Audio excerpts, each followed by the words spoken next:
ಅಂದ್ರೆ ಪರಿಚಯನ ನಾವು ಮಾಡ್ಕೊಳ್ಳೋಣ.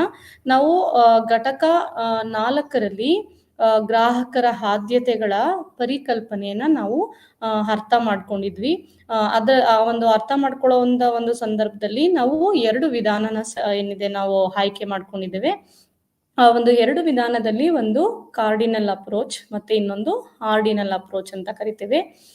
ಈ ಒಂದು ಆರ್ಡಿನಲ್ ಉಪಯುಕ್ತತೆಯ ಪರಿಕಲ್ಪನೆಯನ್ನ ನಾವು ಇಂದಿನ ತರಗತಿನಲ್ಲಿ ನಾವು ತಿಳ್ಕೊಳ್ಳೋಣ. ಮತ್ತೆ ಇಂದಿನ ಘಟಕದಲ್ಲಿ ನಾವು ಚರ್ಚಿಸಿದಂತೆ ಗ್ರಾಹಕರ ನಡವಳಿಕೆಯ ಅಧ್ಯಯನವು ಸಂಶೋಧಕರು ಮತ್ತು ವ್ಯಾಪಾರ ಸಂಸ್ಥೆಗಳಿಗೆ ಎರಡಕ್ಕೂ ಸಹ ಕೇಂದ್ರ ಬಿಂದು ಅಂತ ಹೇಳಿದ್ರೆ ತಪ್ಪಾಗೋದಿಲ್ಲ. ಯಾಕೆಂದ್ರೆ ಗ್ರಾಹಕರ ನಡವಳಿಕೆ ಯಾವಾಗ್ಲೂ ಸಹ ವಿಭಿನ್ನವಾಗಿರುತ್ತೆ. ಅದರ ಬಗ್ಗೆ ನಾವು ಯಾವಾಗ್ಲೂ ಸಂಶೋಧನೆನ ಮಾಡ್ಬೇಕಾಗುತ್ತೆ. ಒಬ್ಬ ಉತ್ಪಾದನಾ ಕೇಂದ್ರ ಯಾವಾಗ್ಲೂ ಸಹ ಸಂಶೋಧನೆ ಮೇಲೆನೆ ಅವರ ಒಂದು ಉತ್ಪಾದನೆಯನ್ನ ಮಾಡ್ಬೇಕಾಗುತ್ತೆ. ಸೊ ಸಂಶೋಧಕರು ಮತ್ತು ವ್ಯಾಪಾರ ಸಂಸ್ಥೆಗಳು ಎರಡನ್ನೂ ಸಹ ಕೇಂದ್ರ ಬಿಂದು ಅಂತ ಹೇಳಿದ್ರೆ ತಪ್ಪಾಗೋದಿಲ್ಲ. ಸೊ ಗ್ರಾಹಕರ ನಡವಳಿಕೆಯು ಕಂಪನಿಗಳ ಮಾರಾಟ ಮತ್ತು ಲಾಭದ ಮೇಲೆ ನೇರವಾಗಿ ಪರಿಣಾಮನ ಬೀರುತ್ತೆ. ಕರೆಕ್ಟ್ ಅಲ್ವಾ ವಿದ್ಯಾರ್ಥಿಗಳೇ? ಗ್ರಾಹಕರ ನಡವಳಿಕೆ ಬಹಳ ಮುಖ್ಯವಾದದ್ದು. ಈ ಒಂದು ಗ್ರಾಹಕರ ನಡವಳಿಕೆಯು ಕಂಪನಿಗಳ ಮಾರಾಟ ಅಂದ್ರೆ ಸೇಲ್ಸ್ ಮತ್ತೆ ಲಾಭ, ಬಹುಮುಖ್ಯವಾಗಿ ಯಾವುದೇ ಒಂದು ಮಾರಾಟದ ಕಂಪನಿಗಳನ್ನ ನಾವು ಗಣನೆಗೆ ಉದಾಹರಣೆಗೆ ತಗೊಳ್ಳೋದಾದ್ರೆ ಮಾರಾಟ ಮತ್ತು ಲಾಭದ ಮೇಲೆ ನೇರವಾಗಿ ಪರಿಣಾಮ ಬೀರುತ್ತೆ. ಸೊ ಆ ಒಂದು ಮಾರಾಟ ಆಗಿರ್ಬೋದು, ಲಾಭ ಆಗಿರ್ಬೋದು, ಎರಡೂ ಸಹ ತುಂಬಾನೇ ಏನಿದೆ ಮುಖ್ಯವಾದಂತಹಾಗಿರುತ್ತೆ. ಸೊ ಮಾರಾಟ ಮತ್ತು ಲಾಭದ ಮೇಲೆ ನೇರವಾಗಿ ಪರಿಣಾಮ ಬೀರೋದ್ರಿಂದ ಗ್ರಾಹಕರ ನಡವಳಿಕೆಯನ್ನ ಅಧ್ಯಯನ ಮಾಡೋದು, ಸಂಶೋಧನೆ ಮಾಡೋದು ತುಂಬಾನೇ ಮುಖ್ಯವಾಗಿರುತ್ತೆ. ಗ್ರಾಹಕರ ಖರೀದಿ ಅಂದ್ರೆ ಅವರ ಒಂದು ಪರ್ಚೇಸಿಂಗ್ ಏನಿದೆ ಒಂದು ಬಿಹೇವಿಯರ್ ಅಂತ ಕರಿತೀವಿ. ಗ್ರಾಹಕರ ಖರೀದಿ ಮಾದರಿಯನ್ನ ಅರ್ಥ ಮಾಡಿಕೊಳ್ಳಲು ಮತ್ತೆ ಗ್ರಾಹಕರ ಸಮತೋಲನವನ್ನು ಅಂದ್ರೆ ನಾವು ಕನ್ಸ್ಯೂಮರ್ಸ್ ಏನಿದೆ ಈಕ್ವಿಲಿಬ್ರಿಯಂ ಅಂದ್ರೆ ಇಂದಿನ ಒಂದು ಘಟಕದಲ್ಲಿ ನಾನು ಚರ್ಚೆ ಮಾಡಿದ್ದೆ ಈ ಒಂದು ವಿಚಾರವಾಗಿ. ಗ್ರಾಹಕರ ಸಮತೋಲನೆ ಇದನ್ನ ಯಾವ ರೀತಿ ಸಾಧಿಸ್ತಾನೆ ಅದನ್ನು ಸಹ ಅರ್ಥ ಮಾಡಿಕೊಳ್ಬೇಕಾಗುತ್ತೆ. ಆದ್ರಿಂದ ಈ ಒಂದು ಘಟಕ 5 ತುಂಬಾನೇ ಏನಿದೆ ಮುಖ್ಯವಾದದ್ದು ಅಂತ ಹೇಳಿದ್ರೆ ತಪ್ಪಾಗೋದಿಲ್ಲ. ಹಾಗೆ ತರ್ಕಬದ್ಧ ಗ್ರಾಹಕನು ಅಂದ್ರೆ ಯಾವಾಗ್ಲೂ ಅವನು ಪ್ರಾಕ್ಟಿಕಲ್ ಆಗಿ ಅಂದ್ರೆ ತುಂಬಾ ಏನಿದೆ ಅದನ್ನ ತರ್ಕಬದ್ಧವಾಗಿ ಅದನ್ನ ಅವನು ಹೇಳ್ಬೇಕಾಗುತ್ತೆ. ತರ್ಕಬದ್ಧ ಗ್ರಾಹಕನು ವಿವಿಧ ಸರಕುಗಳ ಬಳಕೆಯಿಂದ ಪಡೆದ ತೃಪ್ತಿಯನ್ನ ಗರಿಷ್ಠಗೊಳಿಸೋದಿಕ್ಕೆ ಬಯಸ್ತಾನೆ. ಆದ್ರೆ ಅವನ ಬಜೆಟ್ ನಿರ್ಬಂಧಕ್ಕೆ ಒಳಪಟ್ಟಿರುತ್ತಾನೆ. ಅವನ ಒಂದು ಬಜೆಟ್ ಏನಿರುತ್ತೆ ಅದರ ಮೇಲೇನೆ ಅವನು ಯಾವಾಗ್ಲೂ ಸಹ ವಸ್ತುನ ಖರೀದಿ ಮಾಡ್ತಾನೆ, ಮತ್ತೆ ಖರೀದಿ ಮಾಡಿದಂತಹ ವಸ್ತುವಿಂದ ತೃಪ್ತಿನ ಪಡ್ಕೊಳ್ತಾನೆ. ಸೊ ಈ ಘಟಕದಲ್ಲಿ ನಾವು ಆರ್ಡಿನಲ್ ಯುಟಿಲಿಟಿ ವಿಧಾನವನ್ನ ಬಳಸ್ಕೊಂಡು ಗ್ರಾಹಕರ ಸಮತೋಲನದ ಪರಿಕಲ್ಪನೆಯನ್ನ ನಾವು ಪರಿಶೀಲಿಸುತ್ತೇವೆ.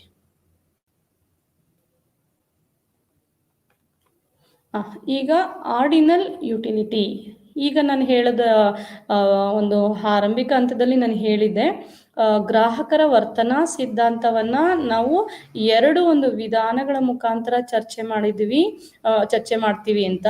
ಅದರಲ್ಲಿ ಒಂದು ಕಾರ್ಡಿನಲ್ ಅಪ್ರೋಚ್ ಅಂತ ಹೇಳಿದೆ. ಈ ಒಂದು ಕಾರ್ಡಿನಲ್ ಅಪ್ರೋಚ್ನ ನಾವು ಸಂಖ್ಯಾ ಸೂಚಕ ವಿಧಾನ ಅಂತ ಕರಿತೀವಿ ಅಂತ ನಾನು ಹೇಳ್ಕೊಟ್ಟಿದ್ದೆ. ಈ ಒಂದು ಸಂಖ್ಯಾ ಸೂಚಕ ವಿಧಾನವನ್ನ ಪ್ರೊಫೆಸರ್ ಆಲ್ಫ್ರೆಡ್ ಮಾರ್ಷಲ್ ಅವರು ಕಂಡುಹಿಡಿದಿದ್ರು. ಮತ್ತೆ ಅದರಲ್ಲಿ ನಾವು ಇಳಿಮುಖ ಸೀಮಾಂತ ತುಷ್ಟಿಗುಣ, law of diminishing marginal utility ಮತ್ತೆ law of equi marginal utility ಇವೆರಡನ್ನೂ ಸಹ ನಾವೇನ್ ಮಾಡಿದ್ವಿ ಕಲ್ತ್ಕೊಂಡ್ವಿ. ಯಾವ್ದ್ರಲ್ಲಿ? ಕಾರ್ಡಿನಲ್ ಅಪ್ರೋಚ್ ಅಲ್ಲಿ. ಅಂದ್ರೆ ಗ್ರಾಹಕರ ವರ್ತನಾ ಸಿದ್ಧಾಂತವನ್ನ ಎರಡು ವಿಧಾನಗಳಲ್ಲಿ ನಾವು ಚರ್ಚೆ ಮಾಡ್ತೀವಿ. 2 ವಿಧಾನನೂ ಸಹ ತುಂಬಾನೇ ಏನಿದೆ ಗಣನೀಯವಾದಂತಹ ಒಂದು ವಿಚಾರಗಳನ್ನ ಅದು ಸ್ಪಷ್ಟಪಡಿಸಿತ್ತು. ಮತ್ತೆ ಗ್ರಾಹಕರ ವರ್ತನೆಯನ್ನ ಅರ್ಥ ಮಾಡ್ಕೊಳ್ಳೋದಿಕ್ಕೆ ತುಂಬಾನೇ ಮುಖ್ಯವಾದಂತ ಪಾತ್ರನೂ ವಹಿಸಿತ್ತು ಅಂತ ಹೇಳಿದ್ರೆ ತಪ್ಪಾಗೋದಿಲ್ಲ. ಸೊ ಈ ಒಂದು ಆರ್ಡಿನಲ್ ಯುಟಿಲಿಟಿ ಅಪ್ರೋಚ್ನಲ್ಲಿ ಯುಟಿಲಿಟಿ ವಿಧಾನವು ಪ್ರಕೃತಿಯಲ್ಲಿ ನಿರ್ಬಂಧಿತವಾಗಿದೆ ಎಂದು ಟೀಕಿಸಲಾಗಿದೆ. ಮತ್ತೆ ಇಂಗ್ಲಿಷ್ ಅರ್ಥಶಾಸ್ತ್ರಜ್ಞರಾದ ಹೆಡ್ಜ್ವರ್ತ್ ಅದರ ವಾಸ್ತವಿಕ ಊಹೆಗಳಿಗಾಗಿ ಕಾರ್ಡಿನಲ್ ವಿಧಾನವನ್ನು ಸಹ ಟೀಕಿಸಿದ್ದಾರೆ. ಮತ್ತೆ ಪರಿಮಾಣಾತ್ಮಕ ಪ್ರಮಾಣದಲ್ಲಿ ಉಪಯುಕ್ತತೆಯ ಮಾಪನವೂ ಸಹ ಸಾಧ್ಯವಿಲ್ಲ ಅಥವಾ ಅಗತ್ಯವೂ ಇಲ್ಲ ಎಂದು ಅವರು ಅಭಿಪ್ರಾಯನೂ ಪಟ್ಟಿದ್ದಾರೆ. ಮತ್ತೆ ಈ ಒಂದು ಕಲ್ಪನೆಯು ಆರ್ಡಿನಲ್ ವಿಧಾನಕ್ಕೆ ಜನ್ಮ ನೀಡಿತ್ತು. ಓಕೆ, ಅಂದ್ರೆ ಪರಿಮಾಣಾತ್ಮಕವಾದ ಪ್ರಮಾಣದಲ್ಲಿ ಉಪಯುಕ್ತತೆಯ ಮಾಪನ ಸಾಧ್ಯವಿಲ್ಲ ಅಥವಾ ಅಗತ್ಯನೂ ಇಲ್ಲ ಅಂತ ಹೇಳಿ ಅಭಿಪ್ರಾಯ ಪಟ್ಟ ಮೇಲೆ ಈ ಒಂದು JRX ಅನ್ನೋ ಒಂದು ಒಬ್ಬ ವ್ಯಕ್ತಿ ಏನಿದಾರಲ್ಲ, ಈ ಒಂದು ಅರ್ಥಶಾಸ್ತ್ರಜ್ಞ, ಇವರು ಕಂಡಿಡಿದಂತಹ ಒಂದು ವಿಧಾನ ಅಥವಾ ಒಂದು ಏನು ಪದ್ಧತಿ ಅಂತ ಹೇಳಿದ್ರೆ ಸ್ಥಾನದರ್ಶಕ ವಿಧಾನ, ಆರ್ಡಿನಲ್ ಯುಟಿಲಿಟಿ ಅಪ್ರೋಚ್ ಅಂತ ಹೇಳ್ತೀವಿ. ಈ ಒಂದು ಕಲ್ಪನೆಯು ಆರ್ಡಿನಲ್ ವಿಧಾನಕ್ಕೆ ಜನ್ಮ ನೀಡಿತ್ತು. ಅಂದ್ರೆ ಎಲ್ಲ ಗ್ರಾಹಕ ನಡವಳಿಕೆಯನ್ನ, ಆದ್ಯತೆಗಳನ್ನ ಮತ್ತೆ ಶ್ರೇಯಾಂಕ ಅಂದ್ರೆ ಶ್ರೇಣಿಗಳನ್ನ ಕೊಡೋದ್ರ ಮುಖಾಂತರ ಒಬ್ಬ ಏನು ಗ್ರಾಹಕ ಒಂದು ವಸ್ತುವಿಗೆ ಅವನು ಇಂಪಾರ್ಟೆನ್ಸ್ ನ ಕೊಡ್ತಾನೆ. ಅದಕ್ಕೆ 1ನೇ 2ನೇ 3ನೇ ಈ ತರ ಒಂದು ಶ್ರೇಯಾಂಕಗಳನ್ನ ಕೊಡ್ತಾನೆ ಈ ಒಂದು ವಿಧಾನದಲ್ಲಿ. ಸೊ ಹಾಗಾಗಿ ಈ ಕಲ್ಪನೆಯು ಆರ್ಡಿನಲ್ ವಿಧಾನಕ್ಕೆ ಜನ್ಮ ನೀಡಿದೆ. ಮತ್ತೆ ಎಲ್ಲಾ ಗ್ರಾಹಕರ ನಡವಳಿಕೆಯನ್ನ, ಆದ್ಯತೆಗಳನ್ನ ಮತ್ತೆ ಶ್ರೇಯಾಂಕಗಳನ್ನ ಪರಿಭಾಷೆಯಲ್ಲಿ ಹಳಿಬಹುದು ಮತ್ತು ಔದಾಸೀನ್ಯ ವಕ್ರರೇಖೆ ವಿಧಾನವನ್ನ ಬಳಸ್ಕೊಂಡು ನಾವು ಅರ್ಥ ಮಾಡಿಕೊಳ್ಬಹುದು ಎಂದೂ ಸಹ ನಂಬಿದ್ದಾರೆ. ಮತ್ತೆ ಈ ವಿಧಾನವನ್ನ ಮೂಲತಃ ಈ ಎಡ್ವರ್ತ್ ಪ್ರತಿಪಾದಿಸಿದ್ರು. ಆದ್ರೆ ಇದನ್ನ ವಿಲ್ಫ್ರೆಡ್ ಪ್ಯಾರೆಟೋ ಮತ್ತೆ ಸ್ಕ್ಲಟ್ಸಿ ಮತ್ತು ಅಂತಿಮವಾಗಿ ಅಲೆನ್ ಮತ್ತು JRX ಅನ್ನೋ ಒಬ್ಬ ಅರ್ಥಶಾಸ್ತ್ರಜ್ಞ ಈ ಒಂದು ವಿಧಾನವನ್ನ ಕಂಡುಹಿಡಿದಿದ್ದಾರೆ. ಈಗ ನಾವು ಈ ಒಂದು ಆರ್ಡಿನಲ್ ಅಪ್ರೋಚ್, ಸ್ಥಾನದರ್ಶಕ ಒಂದು ವಿಧಾನದ ಬಗ್ಗೆ ನಾವು ತಿಳ್ಕೊಳ್ಳೋಣ. ಆಗ್ಲೇ ನಾನು ಹೇಳಿದಾಗೆ ಸ್ಥಾನದರ್ಶಕ ವಿಧಾನ ಅಂದ್ರೆ 1ನೇ ಅಂದ್ರೆ ಮೊದಲನೆಯ ಒಂದು ರ್ಯಾಂಕ್ ನ ಕೊಡ್ತೀವಿ, ಶ್ರೇಣಿನ ಕೊಡ್ತೀವಿ.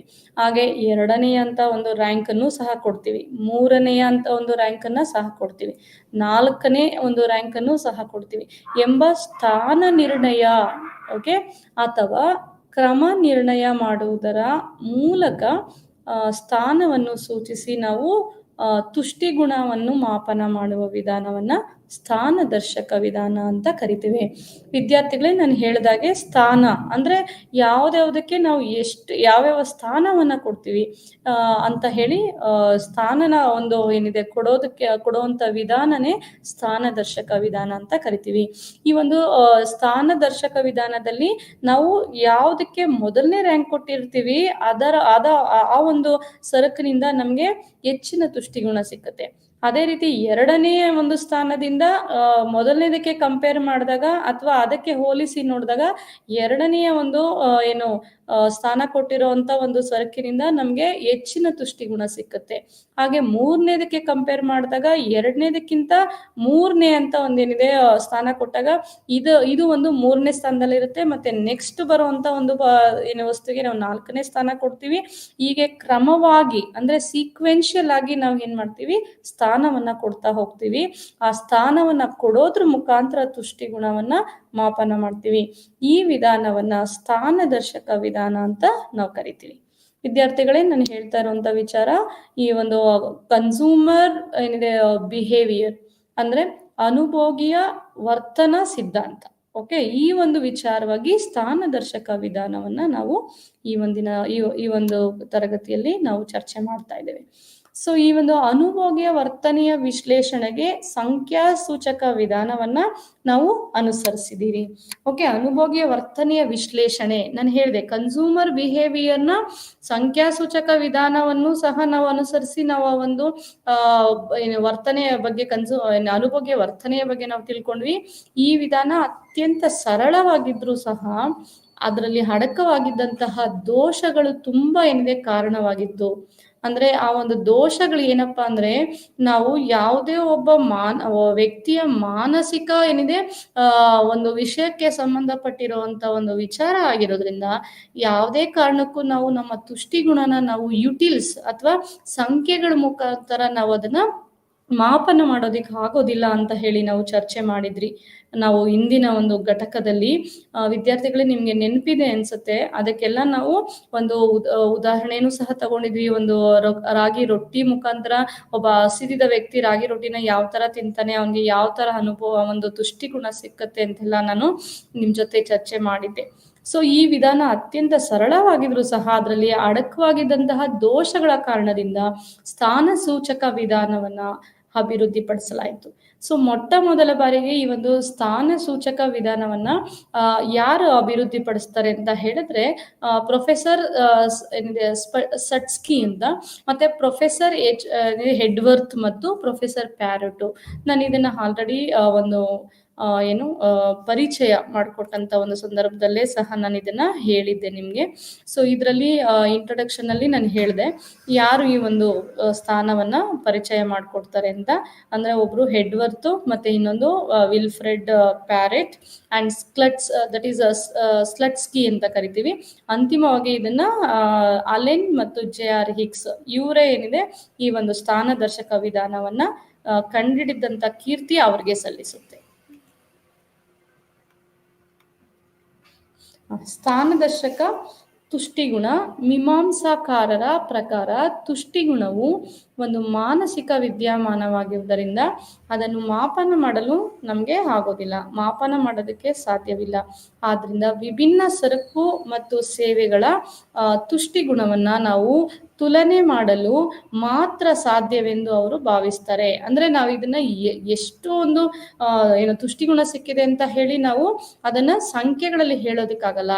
ಅದನ್ನ ನಾವು ತುಲನೆ ಮಾಡಬಹುದು. ಆದ್ರಿಂದ ಮಾತ್ರನೇ ಏನಿದೆ ಈ ಒಂದು ತುಷ್ಟಿಗುಣನ ನಾವು ಹೇಳೋದಕ್ಕಾಗುತ್ತೆ ಅಂತ ಹೇಳಿ ಈ ಒಂದು ಸ್ಥಾನದರ್ಶಕ ಒಂದು ತುಷ್ಟಿಗುಣ ಬಗ್ಗೆನೂ ಸಹ ಹೇಳಿದ್ದಾರೆ. ಮತ್ತೆ ಹಿಕ್ಸ್ ಮತ್ತು ಅಲೆನ್ ಅವರು ಪ್ರಕಾರ ಏನ್ ಹೇಳ್ತಾರೆ ಅಂದ್ರೆ ಅನುಭೋಗಿ ವಿವಿಧ ಸರಕುಗಳ ಅನುಭೋಗದಿಂದ ದೊರೆಯುವ ತುಷ್ಟಿಗುಣವನ್ನ ನೋಡಿ. ಮತ್ತೊಂದ್ಸತಿ ಹೇಳ್ತೀನಿ.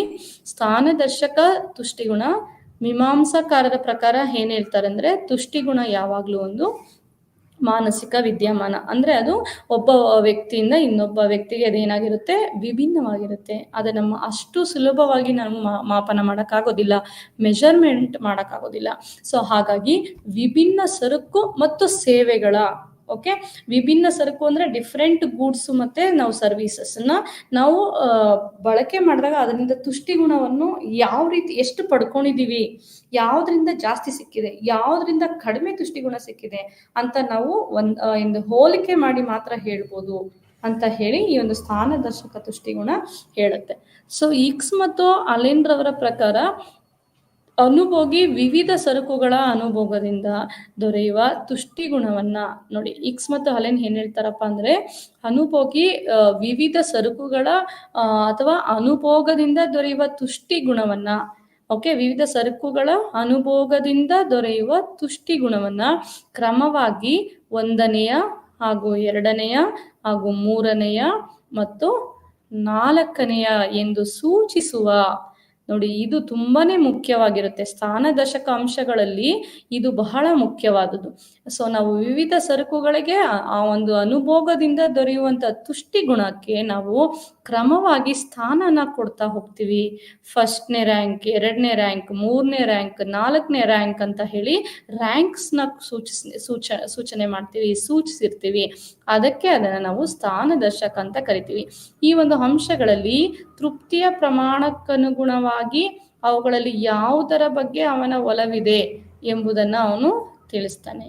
ಸೊ ಈ ಒಂದು ತೃಪ್ತಿ ಗುಣದ ಅನುಗುಣವಾಗಿ ಅವನ ಒಲವನ್ನ ಸೂಚನೆ ಮಾಡುವಂತ ಒಂದು ವಿಧಾನವನ್ನ ನಾವೇನಂತ ಕರಿತೀವಿ, ಸ್ಥಾನದರ್ಶಕ ತುಷ್ಟಿಗುಣ ವಿಧಾನ ಅಂತ ಕರಿತೀವಿ. ವಿದ್ಯಾರ್ಥಿಗಳೇ, ಈ ಒಂದು ವಸ್ತು ವಿಷಯವಾಗಿ ನಾನು ಏನೊಂದು ಇನ್ಫಾರ್ಮೇಶನ್ ಹೇಳ್ತಾ ಇದ್ದೀನಿ ನಿಮ್ಗೆ ಅರ್ಥ ಆಗ್ತಾ ಇದೆ ಅಂತ ಅನ್ಕೊಂಡಿದ್ದೀನಿ. ಈಗ ಆರ್ಡಿನಲ್ ಯುಟಿಲಿಟಿ ಅಂದ್ರೆ ಸ್ಥಾನದರ್ಶಕ ವಿಧಾನ. ಈ ಒಂದು ಸ್ಥಾನದರ್ಶಕ ವಿಧಾನದಲ್ಲಿ ಕೆಲವೊಂದು ಊಹೆಗಳನ್ನ ನಾವು ಅಸಂಪ್ಷನ್ಸ್ಗಳನ್ನ ನಾವು ಚರ್ಚೆ ಮಾಡೋಣ. ನೋಡಿ, ಸ್ಥಾನದರ್ಶಕ ವಿಧಾನದಲ್ಲಿ ಕೆಲವೊಂದು ಊಹೆಗಳನ್ನ ನಾವು ಇಲ್ಲಿ ಗಮನ ಹರಿಸಬೇಕಾಗತ್ತೆ. ಈ ಒಂದು ಊಹೆಗಳು ಇವಾಗ ನಾನು ಏನ್ ಹೇಳ್ತಾ ಇದ್ದೀನಿ, ಈ ಊಹೆಗಳ ಆಧಾರದ ಮೇಲೆ ಟ್ರಾನ್ಸಿಟಿವಿಟಿ ಅಂತ ಬಂದಾಗ ಈ ಒಂದು ಆಯ್ಕೆಗಳಿಗೆ ಸಂಬಂಧಪಟ್ಟಿರುವಂತ ಒಂದು ಊಹೆ ಆಗಿರುತ್ತೆ. ಸೊ ಈಗ ಮುಂದಿನ ಒಂದು ಊಹೆಗಳಂತ ಬಂದಾಗ ನಾವು ಸ್ಥಿರತೆ. ಸ್ಥಿರತೆ ಅಂತಂದ್ರೆ ಏನು? ಆಯ್ಕೆಯ ಸ್ಥಿರತೆ ಎಂದರೆ ಒಬ್ಬ ವ್ಯಕ್ತಿಯು ಒಂದು ಅವಧಿಯಲ್ಲಿ ಬಿಗಿಂತ ಹೇಗೆ ಆದ್ಯತೆ ಅಂದ್ರೆ ಅದರಲ್ಲಿ ಹಲವು ದೋಷಗಳಿಂದ ಏನು ತುಷ್ಟಿಗುಣವನ್ನ ಅಳಿಬಹುದು ಮತ್ತು ಹಣದ ಸೀಮಾಂತ ತುಷ್ಟಿಗುಣವು ಸ್ಥಿರವಾಗಿರುತ್ತವೆ ಎಂಬ ಅವರ ಪ್ರಮುಖ ಕಲ್ಪನೆಗಳು ಸತ್ಯಕ್ಕೆ ದೂರವಾಗಿವೆ ಎಂದು ಪರಿಗಣಿಸಿದೆ. ಕೆಲವು ಅರ್ಥಶಾಸ್ತ್ರಜ್ಞರು ತುಷ್ಟಿಗುಣ ವಿಶ್ಲೇಷಣೆಗೆ ಬದಲಾಗಿ ಹೊಸದೊಂದು ವಿಶ್ಲೇಷಣೆಯನ್ನು ಪ್ರಚಾರ ಮಾಡಿಸೋದಕ್ಕೆ ತವಕ ಇಟ್ಟರು. ಆ ಮೇರೆಗೆ ಅನುಭೋಗಿಯ ವರ್ತನೆಯನ್ನ ವಿವರಿಸಲು ತುಷ್ಟಿಗುಣ ವಿಶ್ಲೇಷಣೆಗೆ ಪರ್ಯಾಯವಾಗಿ ಔದಾಸೀನ್ಯ ವಕ್ರರೇಖಾ ವಿಶ್ಲೇಷಣೆಯು ಪ್ರತಿಪಾದಿಸಲ್ಪಟ್ಟಿದೆ. ನೋಡಿ, ಈ ಒಂದು ಔದಾಸೀನ್ಯ ವಕ್ರರೇಖೆ ವಿಶ್ಲೇಷಣೆ ಯಾವ ರೀತಿ ಬಂತು ಅಂತ ನಿಮ್ಗೆ ಅರ್ಥ ಆಗಿದೆ ಅನ್ಕೊಂಡಿದೀನಿ. ಅನುಭೋಗಿಯ ವರ್ತನೆಯನ್ನ ವಿವರಿಸೋದಕ್ಕೋಸ್ಕರ ತುಷ್ಟಿಗುಣ ವಿಶ್ಲೇಷಣೆಗೆ ಪರ್ಯಾಯವಾಗಿ ಔದಾಸೀನ್ಯ ವಕ್ರರೇಖಾ ವಿಶ್ಲೇಷಣೆಯನ್ನ ಪ್ರತಿಪಾದಿಸಿದ್ದಾರೆ.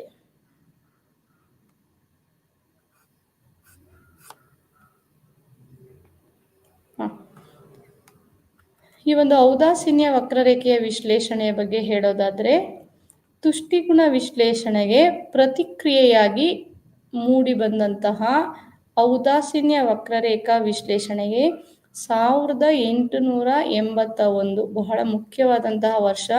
1881ರಲ್ಲಿ ಜನ್ಮ ಕೊಟ್ಟವರು ಎಡ್ವರ್ಡ್. ಸೊ ಈ ಒಂದು ಎಡ್ವರ್ತ್ ಎಂಬ ಆಂಗ್ಲ ಅರ್ಥಶಾಸ್ತ್ರಜ್ಞ ನಂತರ 1892ರಲ್ಲಿ ಫಿಶರ್ ಎಂಬ ಅಮೆರಿಕದ ಅರ್ಥಶಾಸ್ತ್ರಜ್ಞ ಈ ಮೀಮಾಂಸೆಯನ್ನ ಮತ್ತಷ್ಟು ಬೆಳೆಸ್ಕೊಂಡತಾ ಹೋಗ್ತಾನೆ. ಹಾಗೆ 1906ರಲ್ಲಿ ಪ್ಯಾರಟೋ ಎಂಬ ಇಟಲಿಯ ಅರ್ಥಶಾಸ್ತ್ರಜ್ಞ ಇದಕ್ಕೊಂದು ಸ್ಪಷ್ಟ ರೂಪವನ್ನ ನೀಡ್ತಾನೆ.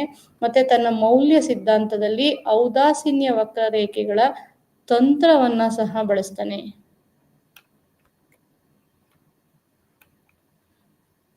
ಈಗ 1915ರಲ್ಲಿ ಸ್ಕ್ಲಟ್ಸಿ ಎಂಬ ರಷ್ಯಾದ ಆರ್ಥಿಕ ಚಿಂತಕ ಇದನ್ನ ಮತ್ತಷ್ಟು ಪರಿಷ್ಕರಣೆ ಮಾಡ್ತಾನೆ. ಹಾಗೆ 1910ರಲ್ಲಿ ಜೆ.ಆರ್. ಹೋಕ್ಸ್ ಮತ್ತು ಆರ್.ಜೆ.ಡಿ. ಅಲೆನ್ ಎನ್ನೋ ಒಬ್ಬ ವ್ಯಕ್ತಿ ಮೌಲ್ಯ ಸಿದ್ಧಾಂತದ ಪುನರ್ ನಿರ್ವಹಣೆ ಅಂದ್ರೆ A reconsideration of the theory of the value ಇದಕ್ಕೊಂದು ವೈಜ್ಞಾನಿಕ ವಿಶ್ಲೇಷಣೆಯನ್ನ ನೀಡಿ ಪರಿಪೂರ್ಣವಾದಂತಹ ರೂಪಕ್ಕೆ ತರ್ತಾನೆ ಅಂತ ಹೇಳಿದ್ರೆ ತಪ್ಪಾಗೋದಿಲ್ಲ. ಇದೇ ಆಧಾರದಲ್ಲಿ ನಂತರ 1939ರಲ್ಲಿ ಹಿಗ್ಸ್ ತನ್ನ ಮೌಲ್ಯ ಮತ್ತು ಬಂಡವಾಳ ವ್ಯಾಲ್ಯೂ ಮತ್ತೆ ಕ್ಯಾಪಿಟಲ್ ಎಂಬ ಗ್ರಂಥದಲ್ಲಿ ಔದಾಸೀನ್ಯ ವಕ್ರರೇಖಾ ವಿಶ್ಲೇಷಣೆಯನ್ನ ವಿಷಾದವಾಗಿ ನಿರೂಪಿಸಿದ್ದಾನೆ. ಮತ್ತೆ ಅಂದಿನಿಂದ ಈ ವಿಶ್ಲೇಷಣೆಯು ಹಿಗ್ಸ್ನಿಂದಲೇ ಪ್ರತಿಪಾದವಾಯಿತೆಂದು ತಿಳಿದು ಬಂದಿದೆ. ಹಲವಾರು ಆರ್ಥಿಕ ಸಮಸ್ಯೆಗಳ ವಿಶ್ಲೇಷಣೆಯಲ್ಲಿ ಔದಾಸೀನ್ಯ ವಕ್ರರೇಖೆಗಳನ್ನ ಇಂದು ಬಳಸಲಾಗುತ್ತಿದೆ. ಸೊ ಈ ಆಧಾರದ ಮೇಲೆ 1939ರಲ್ಲಿ ಹಿಗ್ಸ್ ತನ್ನ ಮೌಲ್ಯ ಮತ್ತು ಬಂಡವಾಳ ವ್ಯಾಲ್ಯೂ ಮತ್ತೆ ಅದನ್ನ ಕ್ಯಾಪಿಟಲ್ ಅಂತ ಕರಿತೀವಿ ಔದಾಸೀನ್ಯ ವಕ್ರರೇಖಾ ವಿಶ್ಲೇಷಣೆಯನ್ನ ವಿಷಾದವಾಗಿ ರೂಪಿಸ್ತಾನೆ. ಆದ್ರಿಂದ ಈ ವಿಶ್ಲೇಷಣೆಯು ಹಿಗ್ಸ್ನಿಂದ ಪ್ರತಿಪಾದಿತವಾಯಿತೆಂದು ತಿಳಿದು ಬಂದಿದೆ. ಹಲವಾರು ಆರ್ಥಿಕ ಸಮಸ್ಯೆಗಳ ವಿಶ್ಲೇಷಣೆಯಲ್ಲಿ ಔದಾಸೀನ್ಯ ವಕ್ರರೇಖೆಗಳನ್ನ ನಾವು ಬಳಸ್ತೀವಿ ಅಂತ ಹೇಳಿದ್ದಾರೆ.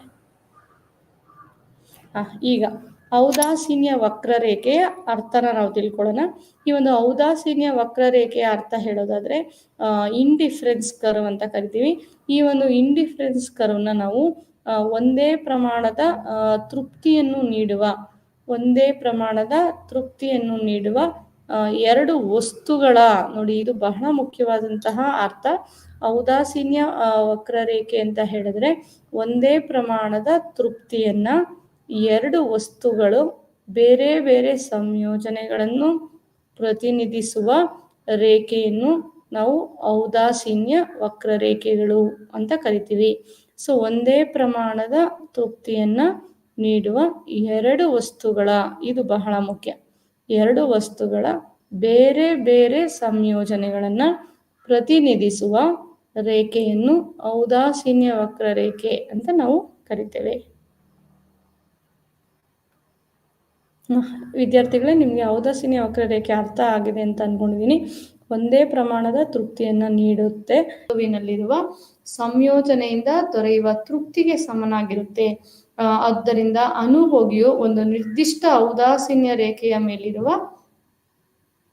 ವಿವಿಧ ಸಂಯೋಜನೆಯಲ್ಲಿ ಯಾವ ಒಂದು ಸಂಯೋಜನೆಯನ್ನ ಅವನು ಆಯ್ಕೆ ಮಾಡಿಕೊಳ್ತಾ ಇದ್ದಾನೆ ಅದ್ರ ಬಗ್ಗೆ ಉದಾಸೀನತೆಯನ್ನ ತೋರ್ತಾನೆ. ಈ ರೀತಿಯ ಉದಾಸೀನತೆ ತೋರಲು ಕಾರಣವೆಂದರೆ ಅನುಭೋಗಿಯ ದೃಷ್ಟಿಯಲ್ಲಿ ಎಲ್ಲಾ ಸಂಯೋಜನೆಗಳು ಒಂದೇ ಪ್ರಮಾಣದ ತೃಪ್ತಿ ನೀಡೋದ್ರಿಂದ ಅವೆಲ್ಲ ಒಂದೇ ಆಗಿರುತ್ತವೆ.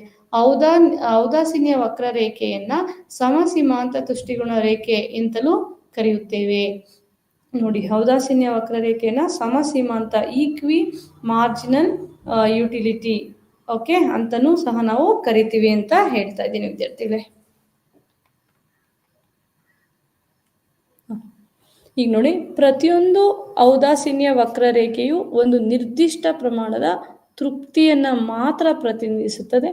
ಆದರೆ ಮೇಲ್ಮಟ್ಟದ ಔದಾಸೀನ್ಯ ರೇಖೆಯು ಅಧಿಕ ಪ್ರಮಾಣ ತೃಪ್ತಿಯನ್ನು, ಕೆಳಮಟ್ಟದ ಔದಾಸೀನ್ಯ ರೇಖೆಯು ಕಡಿಮೆ ಪ್ರಮಾಣದ ತೃಪ್ತಿಯನ್ನ ನೀಡಿರುತ್ತೆ. ಒಟ್ಟಿನಲ್ಲಿ ಹೇಳೋದಾದ್ರೆ ಎಲ್ಲ ಔದಾಸೀನ್ಯ ರೇಖೆಯ ಮೇಲಿರುವ ವಿವಿಧ ಸಂಯೋಜನೆಗಳಿಂದ ಲಭ್ಯವಾಗುವ ತೃಪ್ತಿ ಒಂದೇ ಆಗಿರೋದಿಲ್ಲ. ಆದರೆ ಒಂದೇ ಔದಾಸೀನ್ಯ ರೇಖೆಯ ಮೇಲಿರುವ ಎರಡು ಸರಕುಗಳು ಏನಿದೆ ಬೇರೆ ಬೇರೆ ಆಗಿರುತ್ತೆ. ಆದರೆ ವಿವಿಧ ಸಂಯೋಜನೆಗಳಿಂದ ಲಭ್ಯವಾಗುವ ತೃಪ್ತಿ ಒಂದೇ ಪ್ರಮಾಣದ್ದಾಗಿರುತ್ತದೆ. ಆದ್ದರಿಂದ ಈ ರೇಖೆಯು ಮೇಲಿರುವ ಯಾವುದೇ ಸಂಯೋಜನೆಯಾದರೂ ಸರಿ ಅನುಭೋಗಿ ಒಪ್ಪಿಕೊಳ್ತಾನೆ, ಏಕೆಂದರೆ ಅವನ ದೃಷ್ಟಿಯಲ್ಲಿ ಎಲ್ಲಾ ಸಂಯೋಜನೆಗಳಿಂದ ಲಭ್ಯವಾಗುವಂತಹ ತೃಪ್ತಿ ಸಮನಾಗಿರುತ್ತೆ.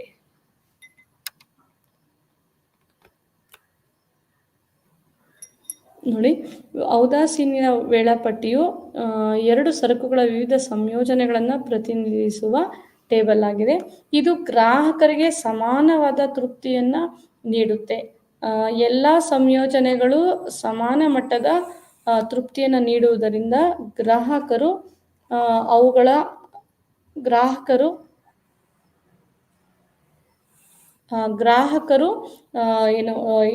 ನಡುವಿನ ಅಸಡ್ಡೆ ಅದನ್ನು ಹೊಂದಿರ್ತಾರೆ.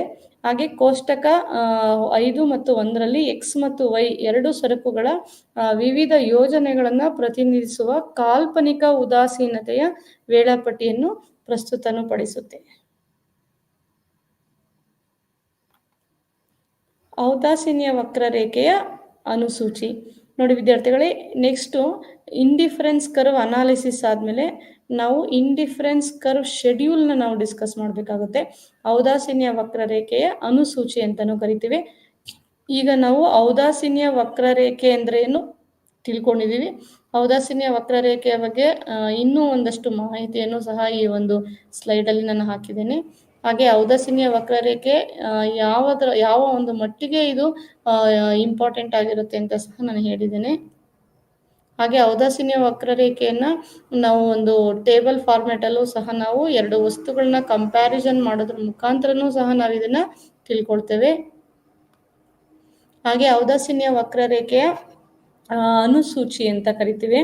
ಇದನ್ನು ನಾವು ಇಂಡಿಫರೆನ್ಸ್ ಶೆಡ್ಯೂಲ್ ಅಂತಾನು ಹೇಳ್ತೀವಿ. ಸೊ ಔದಾಸೀನ್ಯ ವಕ್ರರೇಖೆ ಅನುಸೂಚಿ ಅಂತ ಹೇಳಿದ್ರೆ ಇಂಡಿಫರೆನ್ಸ್ ಶೆಡ್ಯೂಲ್ ಅಂತ ಹೇಳ್ತೀವಿ. ಇದರಲ್ಲಿ ಒಂದೇ ಪ್ರಮಾಣದ ತೃಪ್ತಿಯನ್ನ ನೀಡುವ ಎರಡು ಸರಕುಗಳ, ನೋಡಿ ಇದು ಬಹಳ ಮುಖ್ಯವಾಗಿರುವಂಥದ್ದು, ಒಂದೇ ಪ್ರಮಾಣದ ತೃಪ್ತಿಯನ್ನ ನೀಡುವ ಎರಡು ಸರಕುಗಳ ವಿವಿಧ ಸಂಯೋಜನೆಯನ್ನ ಒಳಗೊಂಡ ಪಟ್ಟಿಯನ್ನ ಔದಾಸೀನ್ಯ ರೇಖಾ ಅನುಸೂಚಿ ಅಂತ ಹೇಳಿದ್ರೆ ಅದರಲ್ಲಿ ಒಂದೇ ಪ್ರಮಾಣದ ತೃಪ್ತಿ ನೀಡ್ತಾ ಇರುತ್ತೆ, ಎರಡು ಸರಕುಗಳು ವಿವಿಧ ಸಂಯೋಜನೆಯನ್ನ ಒಳಗೊಂಡಿರುತ್ತೆ. ಓಕೆ, ಇದನ್ನು ನಾವು ಔದಾಸೀನ್ಯ ರೇಖಾ ಅನುಸೂಚಿ ಅಂತ ಕರಿತೇವೆ. ಈ ಒಂದು ಔದಾಸೀನ್ಯ ವಕ್ರರೇಖೆಯನ್ನ ನಾವು ಎಳೆಯಬೇಕಾದರೆ ಔದಾಸೀನ್ಯ ಅನುಸೂಚಿ ತುಂಬಾ ಅವಶ್ಯಕವಾಗಿರುತ್ತೆ. ಔದಾಸೀನ್ಯ ವಕ್ರರೇಖೆಯನ್ನ ನಾವು ಎಳಿಬೇಕಾದ್ರೆ ಔದಾಸೀನ್ಯ ಅನುಸೂಚಿ ನಾವು ಅವಶ್ಯಕವಾಗಿ ಬಳಸ್ಕೊಳ್ತೇವೆ ವಕ್ರರೇಖೆಯನ್ನು ಎಳಿಬೇಕಾದ್ರೆ. ಹಾಗೆ ಔದಾಸೀನ್ಯ ಅನುಸೂಚಿ ಒಂದೇ ಮಟ್ಟದ ತೃಪ್ತಿ ನೀಡುವ ಎರಡು ವಸ್ತುಗಳ ವಿವಿಧ ಸಂಯೋಜನೆಗಳನ್ನು ಒಳಗೊಂಡಿರುವುದರಿಂದ ಅನುಭೋಗಿ ಯಾವುದಾದರ ಒಂದು ಸಂಯೋಜನೆಯನ್ನ ಆರಿಸಿಕೊಂಡು ಉಳಿದ ಸಂಯೋಜನೆಗಳ ಬಗ್ಗೆ ಉದಾಸೀನನಾಗಿರ್ತಾನೆ. ಹಾಗೆ ಅನುಭೋಗಿ ಉಳಿದ ಸಂಯೋಜನೆಗಳ ಬಗ್ಗೆ ಉದಾಸೀನವಾಗಿರುವುದರಿಂದ ಇದನ್ನು ಔದಾಸೀನ್ಯ ಅನುಸೂಚಿ ಅಂತಲೂ ಸಹ ನಾವು ಕರಿತೇವೆ. ನೋಡಿ, ಔದಾಸೀನ್ಯ ವಕ್ರರೇಖಾ ವಿಶ್ಲೇಷಣೆಯನ್ನ ಈ ಕೆಳಗಿನ ಅನುಸೂಚಿಯ ಮೂಲಕ ನಾವು ಅರ್ಥ ಮಾಡ್ಕೊಳ್ಬೋದು. ಸಂಯೋಜನೆ ಎ, ಅದರಲ್ಲಿ ಮಾವಿನ ಹಣ್ಣು 1, ಕಿತ್ತಳೆ ಹಣ್ಣು 2. ಅದೇ ರೀತಿ ಸಂಯೋಜನೆ ಬಿ, ಮಾವಿನ ಹಣ್ಣು 2, ಕಿತ್ತಳೆ ಹಣ್ಣು 8. ಅದೇ ರೀತಿ ಸಂಯೋಜನೆ ಸಿ ಬಂದಾಗ ಮಾವಿನ ಹಣ್ಣು 3, ಕಿತ್ತಳೆ ಹಣ್ಣು 5. ಹಾಗೆ ಸಂಯೋಜನೆ ಡಿ ಅಂತ ಬಂದಾಗ ಮಾವಿನ ಹಣ್ಣು 4, ಕಿತ್ತಳೆ ಹಣ್ಣು 3. ಹಾಗೆ ಇ ಅಂತ ಬಂದಾಗ ಮಾವಿನ ಹಣ್ಣುಗಳು 5, ಕಿತ್ತಳೆ ಹಣ್ಣುಗಳಿಂದ 2. ಈ ಔದಾಸೀನ್ಯ ವಕ್ರರೇಖೆ ವಿಶ್ಲೇಷಣೆಯನ್ನ ಈ ಒಂದು ಅನುಸೂಚಿಯ ಮೂಲಕ ನಾವು ತಿಳ್ಕೊಳ್ಳೋಣ. ನೋಡಿ, ಈ ಮೇಲಿನ ಅನುಸೂಚಿಯಲ್ಲಿ ಎಲ್ಲ ಸಂಯೋಜನೆಗಳು ಅನುಭೋಗಿಗೆ ಒಂದೇ ಮಟ್ಟದ ತೃಪ್ತಿಯನ್ನ ನೀಡುತ್ತವೆ. ಮಾವಿನ ಹಣ್ಣುಗಳ ಸಂಖ್ಯೆ ಹೆಚ್ಚುತ್ತಾ ಹೋದಂತೆ ಕಿತ್ತಳೆ ಹಣ್ಣುಗಳ ಸಂಖ್ಯೆ ಇಳಿಮುಖವಾಗುತ್ತಾ ಹೋಗಿರುವುದನ್ನು ಮೇಲಿನ ಅನುಸೂಚಿಯಲ್ಲಿ ನಾವು ನೋಡಬಹುದು. ನೋಡಿ, ಮಾವಿನ ಹಣ್ಣು ಹೊಂದಿದ್ದಾಗ ಕಿತ್ತಳೆ ಹಣ್ಣಿಂದ ಸಿಕ್ಕಿರೋದು ನಮಗೆ 12 ಇದೆ. ಅದೇ ರೀತಿ ಮಾವಿನ ಹಣ್ಣುಗಳು 2 ಇದ್ದಾಗ ಕಿತ್ತಳೆ ಹಣ್ಣು 8 ಇದೆ. ಇಲ್ಲಿ ಮಾವಿನ ಹಣ್ಣುಗಳು 3 ಏನಿದೆ ನಮಗೆ ಸಿಕ್ಕಿದಾಗ ಇಲ್ಲಿ 5 ಸಿಕ್ಕಿದೆ. ಸೊ ಈ ಒಂದು ಸಂಯೋಜನೆಯನ್ನ ನಾವು ನೋಡಿದಾಗ, ಈ ಮೇಲಿನ ಅನುಸೂಚಿಯನ್ನು ನೋಡಿದಾಗ ಎಲ್ಲ ಸಂಯೋಜನೆಗಳು ಸಹ ಅನುಭೋಗಿಗೆ ಒಂದೇ ಮಟ್ಟದ ತೃಪ್ತಿಯನ್ನ ನೀಡ್ತಾ ಇದೆ. ಮಾವಿನ ಹಣ್ಣುಗಳ ಸಂಖ್ಯೆ ಹೆಚ್ಚುತ್ತಾ ಹೋದಂತೆ ಕಿತ್ತಳೆ ಹಣ್ಣುಗಳ ಸಂಖ್ಯೆ ಇಳಿಮುಖವಾಗ್ತಾ ಹೋಗಿರುತ್ತೆ ಅಂತ ನಾವು ಈ ಒಂದು ಕೋಷ್ಟಕನ್ನ ನಾವು ನೋಡ್ಬೋದು. ನೋಡಿ, ಈಗ ಈ ಒಂದು ಚಾರ್ಟನ್ನ ನಾವು ಅಬ್ಸರ್ವ್ ಮಾಡೋದಾದ್ರೆ ಇಲ್ಲಿ ಮಾವಿನ ಹಣ್ಣುಗಳು 1, 2, 3, 4, 5 ಇದೆ. ಆ ಕಡೆ ಕಿತ್ತಳೆ ಹಣ್ಣುಗಳು ಅಲ್ಲಿ 2, 4, 6 ಈ ಒಂದು ಸಂಖ್ಯೆಗಳನ್ನ ನೋಡ್ಬೋದು. ಈಗ A, B, C, D, E ನೋಡಿ, ಇಲ್ಲಿ ಒಂದು ಏನಿದೆ ಸರಕಿನ ಪ್ರಮಾಣ ಇಳಿಮುಖ ಆಗ್ತಾ ಹೋಗ್ತಾ ಇದೆ. ಓಕೆ, ಸೊ ಈ ಒಂದು ಕೋಷ್ಟಕದ ಮುಖಾಂತರ ನಾವು ಈ ಒಂದು ಅನುಸೂಚಿಯನ್ನ ನಾವು ತಿಳ್ಕೊಂಡ್ವಿ. ಅದು ಔದಾಸೀನ್ಯ ವಕ್ರರೇಖಾ ಅನುಸೂಚಿ ಅಂತ ಕರಿತೀವಿ. ಸೊ ಔದಾಸೀನ್ಯ ವಕ್ರರೇಖೆ ಅನುಸೂಚಿ ಅಂದ್ರೆ ಒಂದೇ ಪ್ರಮಾಣದ ತೃಪ್ತಿಯನ್ನ ನೀಡುವ 2 ಸರಕುಗಳು ವಿವಿಧ ಸಂಯೋಜನೆಯನ್ನ ಒಳಗೊಂಡ ಪಟ್ಟಿ. ಇದನ್ನೇ ನಾವು ಔದಾಸೀನ್ಯ ವಕ್ರರೇಖೆ ಅಂತ ಅನುಸೂಚಿ ಅಂತ ಕರಿತೀವಿ. ಈ ಒಂದು ಔದಾಸೀನ್ಯ ವಕ್ರರೇಖೆಯನ್ನು ಎಳಿಬೇಕಾದ್ರೆ ಔದಾಸೀನ್ಯ ಅನುಸೂಚಿ ತುಂಬಾ ಹಿಂದೆ ಮುಖ್ಯವಾಗಿರುತ್ತೆ.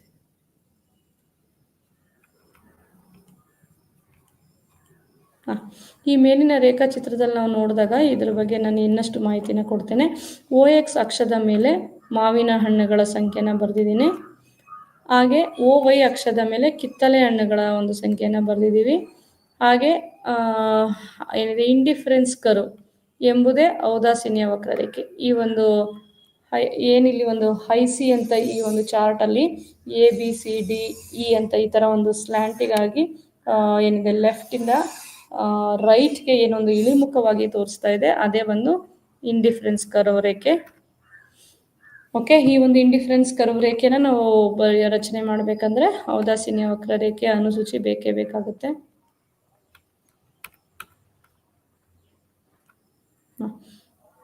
ಇದರಲ್ಲಿ ಎ ಮತ್ತು ಬಿ, ಸಿ, ಡಿ, ಈ ಸಂಯೋಜನೆಗಳನ್ನು ಗುರುತಿಸಿ ಅವುಗಳನ್ನು ಸೇರಿಸಿದಾಗ ಒಂದು ರೇಖೆ ದೊರೆಯುತ್ತೆ. ಅದೇ ಔದಾಸೀನ್ಯ ವಕ್ರರೇಖೆ. ಈ ರೇಖೆಯು ಮೇಲಿನ ಎಲ್ಲ ಬಿಂದುಗಳಿಂದ ಅನುಭೋಗಿ ಸಮಾನವಾದ ತೃಪ್ತಿಯನ್ನು ಪಡೆದುಕೊಳ್ತಾನೆ. ಹಾಗೆ ಅನುಭೋಗಿ ಈ ರೇಖೆಯ ಮೇಲಿನ ಒಂದು ಬಿಂದುವನ್ನು ಆಯ್ಕೆ ಮಾಡಿಕೊಂಡಾಗ ಉಳಿದ ಬಿಂದುಗಳ ಬಗ್ಗೆ ಉದಾಸೀನವಾಗಿರುತ್ತಾನೆ. ಆದ್ರಿಂದಲೇ ಇವುಗಳನ್ನು ಔದಾಸೀನ್ಯ ವಕ್ರರೇಖೆ ಅಂತ ಕರಿತೇವೆ. ನೋಡಿ, ಅನುಭೋಗಿ ಈ ರೇಖೆಯ ಮೇಲಿನ ಒಂದು ಬಿಂದುವನ್ನು ಆಯ್ಕೆ ಮಾಡಿಕೊಂಡಾಗ ಉಳಿದ ಬಿಂದುಗಳ ಬಗ್ಗೆ ಉದಾಸೀನವಾಗಿರುತ್ತಾನೆ. ಆದ್ರಿಂದನೇ ಇವುಗಳನ್ನು ಔದಾಸೀನ್ಯ ವಕ್ರರೇಖೆ ಅಂತ ನಾವು ಕರಿತೇವೆ.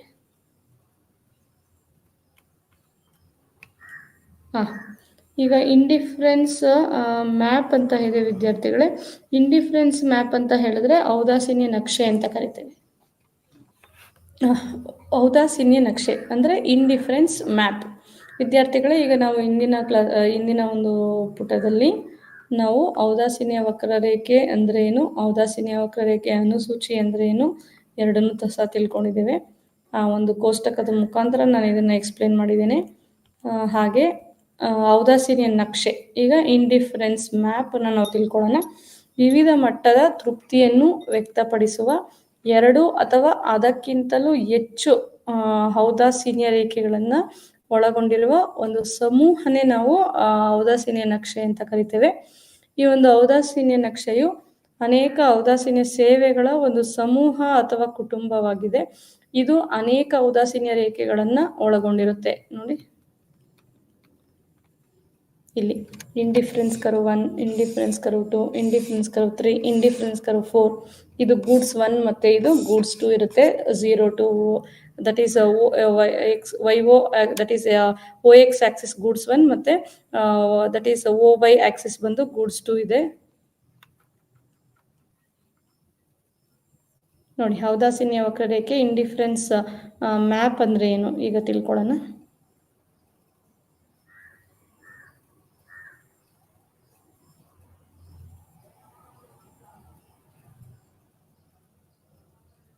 ಸೊ ಈ ಒಂದು ಔದಾಸೀನ್ಯ ನಕ್ಷೆ ಅಂದರೆ ವಿವಿಧ ಮಟ್ಟದ ತೃಪ್ತಿಯನ್ನು ವ್ಯಕ್ತಪಡಿಸುವ 2 ಅಥವಾ ಅದಕ್ಕಿಂತಲೂ ಹೆಚ್ಚು ಔದಾಸೀನ್ಯ ರೇಖೆಗಳನ್ನು ಒಳಗೊಂಡಿರುತ್ತದೆ. ಮತ್ತು ಒಂದು ಸಮೂಹವನ್ನು ಔದಾಸೀನ್ಯ ನಕ್ಷೆ ಅಂತಲೂ ಕರಿತೇವೆ. ಈ ಒಂದು ಔದಾಸೀನ್ಯ ನಕ್ಷೆಯು ಅನೇಕ ಔದಾಸೀನ್ಯ ಸೇವೆಗಳ ಒಂದು ಸಮೂಹ ಅಥವಾ ಕುಟುಂಬವಾಗಿದೆ. ಇದು ಅನೇಕ ಔದಾಸೀನ್ಯ ರೇಖೆಗಳನ್ನು ಒಳಗೊಂಡಿರುತ್ತೆ. ಯಾವುದೇ ಒಂದು ಔದಾಸೀನ್ಯ ರೇಖೆ ಮೇಲಿರುವ 2 ಸರಕುಗಳ ವಿವಿಧ ಸಂಯೋಜನೆಗಳಿರುತ್ತೆ.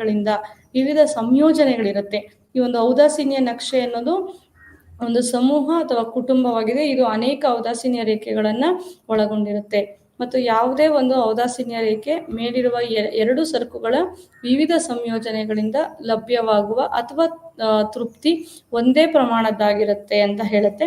ಆದರೆ ಬೇರೆ ಬೇರೆ ಔದಾಸೀನ್ಯ ರೇಖೆಗಳ ಮೇಲಿರುವ ವಿವಿಧ ಸಂಯೋಜನೆಗಳಿಂದ ಲಭ್ಯವಾಗುವ ತೃಪ್ತಿಯ ಪ್ರಮಾಣ ಬೇರೆ ಬೇರೆಯಾಗಿರುತ್ತೆ. ಸೊ ಇದನ್ನು ನಾವು ಔದಾಸೀನ್ಯ ನಕ್ಷೆ ಅಂತ ಕರಿತೇವೆ. ವಿದ್ಯಾರ್ಥಿಗಳೇ,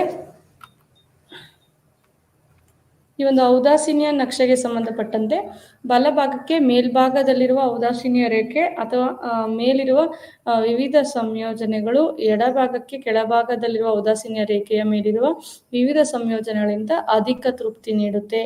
ಅಂದರೆ ಬಲಭಾಗಕ್ಕೆ ಮೇಲ್ಭಾಗದಲ್ಲಿರೋದು ಮತ್ತು ಎಡಭಾಗಕ್ಕೆ ಕೆಳಭಾಗದಲ್ಲಿರುವ ಔದಾಸೀನ್ಯ ರೇಖೆಯ ಮೇಲಿರುವ ವಿವಿಧ ಸಂಯೋಜನೆಗಳಿಂದ ಅಧಿಕ ತೃಪ್ತಿ ಇದರಿಂದ ನೀಡುತ್ತೆ ಅಂತ ಹೇಳ್ತೀವಿ.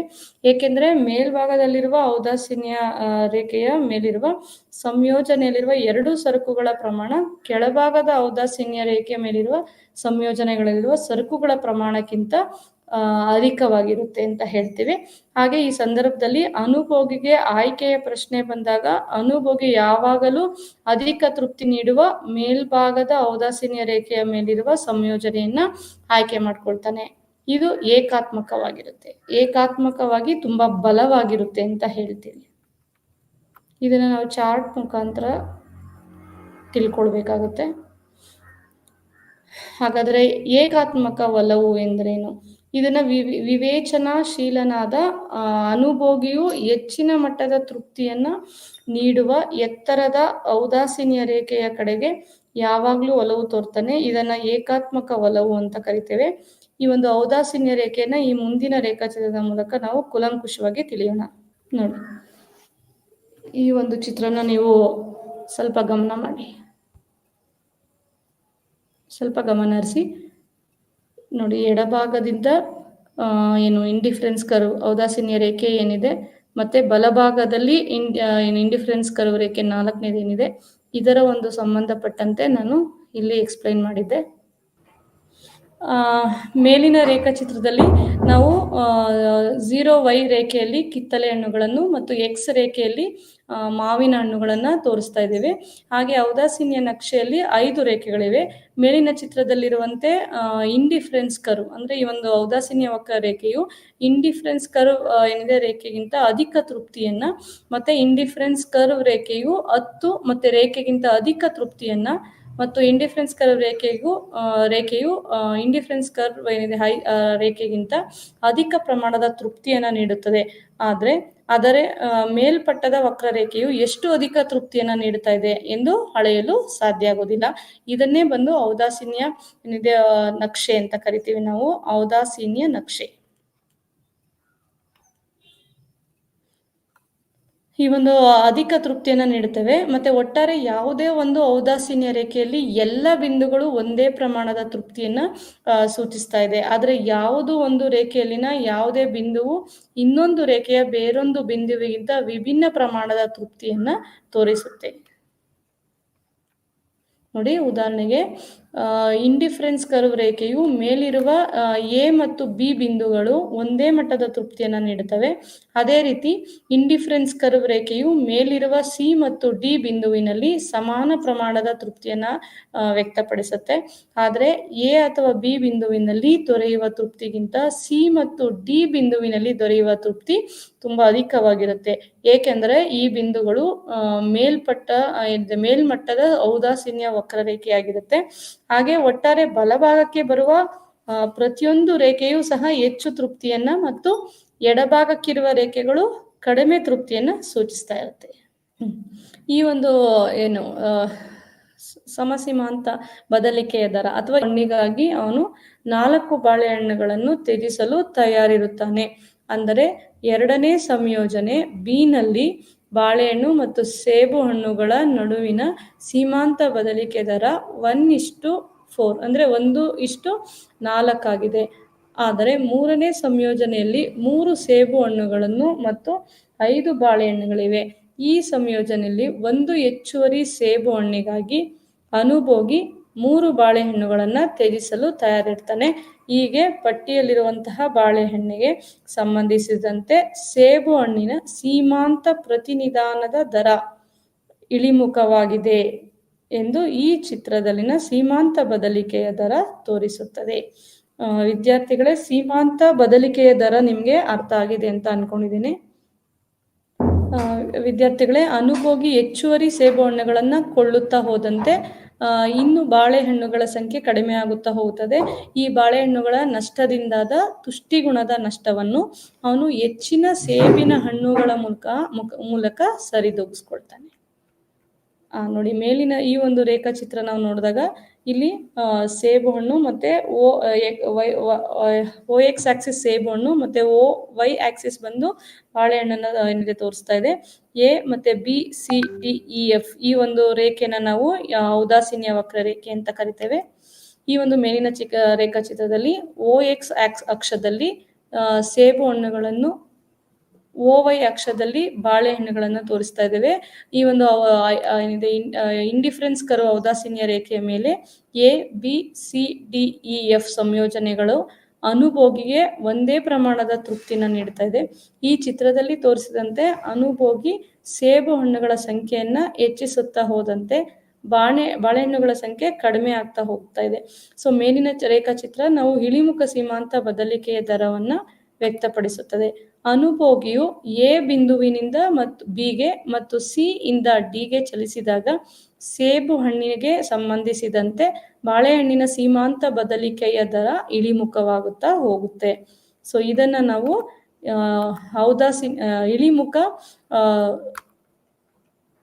ಇಳಿಮುಖ ಸೀಮಾಂತ ಪ್ರತಿನಿಧಾನದ ದರ ಅಥವಾ ಸೀಮಾಂತ ಬದಲಿಕೆಯ ದರ ಅಂತ ನಾವು ಕರಿತೇವೆ.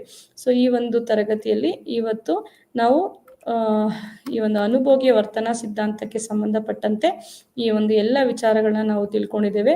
ಅದರಲ್ಲಿ ಬಹುಮುಖ್ಯವಾಗಿ ಸ್ಥಾನದರ್ಶಕ ವಿಧಾನವನ್ನ ನಾವು ತಿಳ್ಕೊಂಡಿದ್ದೇವೆ. ಆರ್ಡಿನಲ್ ಅಪ್ರೋಚ್ ಅಂತ ಕರಿತೀವಿ.